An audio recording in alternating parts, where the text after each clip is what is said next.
You guys are so beautiful. It's amazing. Can you all go over there so I can see them? It's like church. Just get on in here.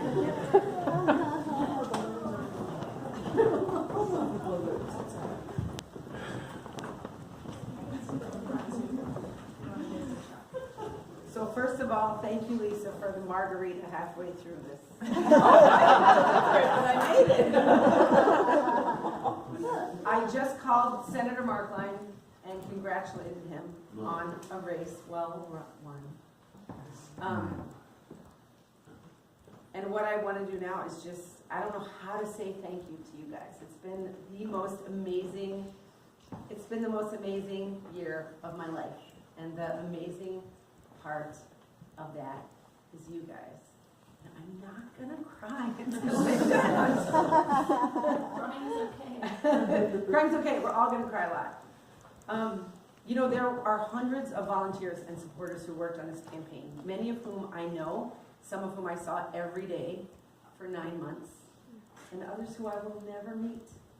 There were hundreds of people crawling over Southwest Wisconsin trying to get this done. And we did not lose for lack of trying. That's right. We tried our hardest.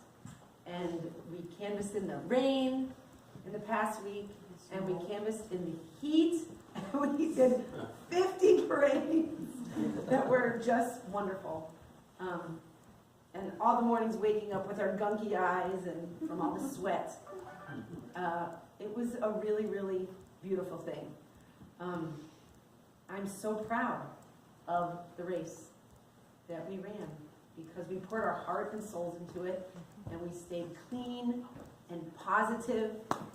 Amen.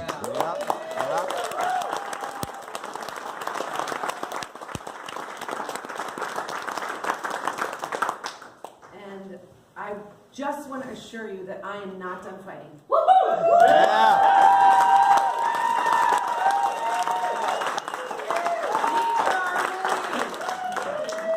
And I know that we are not done fighting for Southwest Wisconsin. And I want to talk about what is next for us. President! U.S. Senator. So first, we're going to sleep. That's important. Then we're going to wake up, and we're going to talk deeper and harder and longer with our neighbors. We are going to try and understand where they're coming from. And I know we don't understand it tonight. We don't understand what is going on with our Wisconsin. But we need to understand it. And we're only going to do that by listening.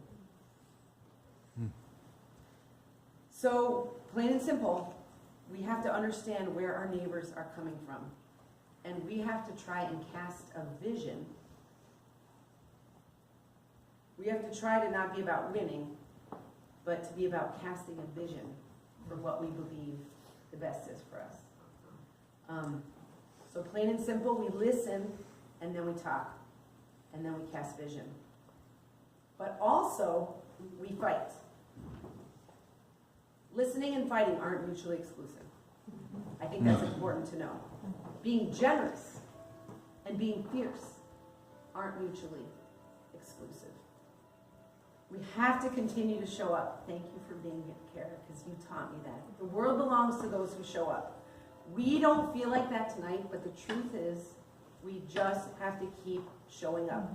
We have to show up like Jill did tonight at my terrible Lafayette County Board meeting, Land and Conservation meeting, where one other woman who I'd never seen before showed up, and I'm not sure why she was there.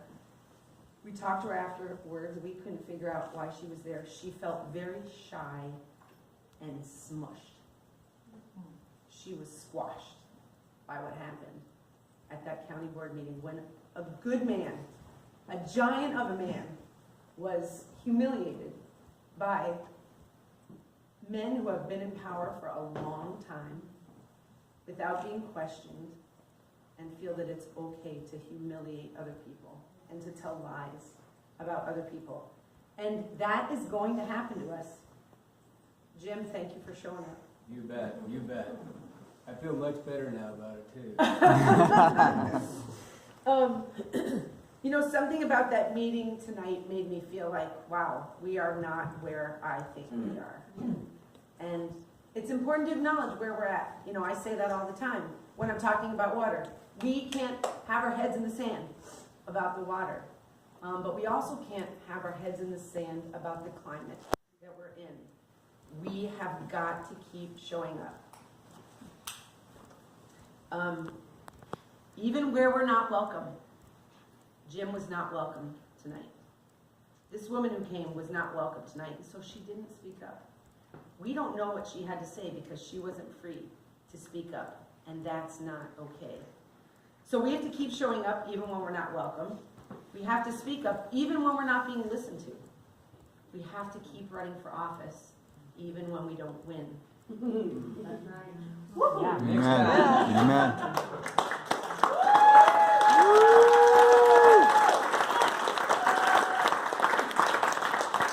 And here's the thing. We have to continue to hope even when we lose. Because sometimes when we lose, we've already won. Look at this race. We got Howard Markline and the governor to run on our platform. We got them to run on our platform. So we're going to get more school funding, and we're going to get more roads done. We're probably going to get a few more millions thrown at broadband, and it's not going to be enough, but we're going to get a little more crumbs out to rural places. That's going to happen. And we might get a Wisconsin state law that protects people with pre-existing conditions. We're not sure, but we might. Because the fact is, even our opponents were talking about the things that we value. So the truth is, we have already won. Maybe.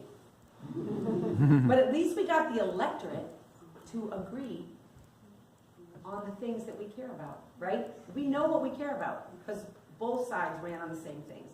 And I think that's really important. That's an accomplishment. So in this particular campaign, we had two goals when we started in February on Valentine's Day. The first goal was to win. So, oh well. But the second was to bring joy to the practice of democracy. And I think we absolutely achieved that goal in a bigger way.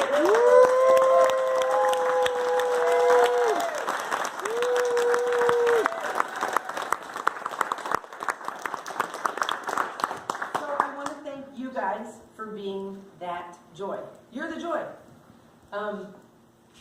You're the joy.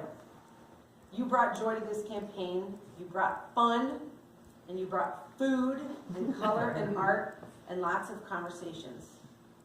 So we have to make sure that the conversations don't stop. It's going to be really easy to wake up in the morning and feel smushed like this woman did at my county board meeting tonight. And I am completely opposed to that happening. I will not be squashed. And I will not let that woman be squashed. And I will not let you guys be squashed.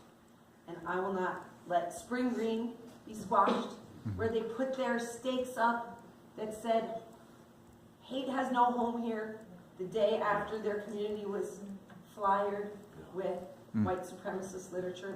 They just, those signs popped up like weeds. So, I'm a farmer. Many of my soil sisters are here, and I'm going to leave you with this quote that you have heard before. But they thought they could bury us. They thought they could bury us, and they didn't realize that we were seeds. So, I'm a seed. You guys are seeds. We have planted ourselves over the course of these past 9 months, and I want to encourage you to not jump out of the dirt. Stay where you are. Stay planted and grow. That is what I plan on doing, and I love you all very much.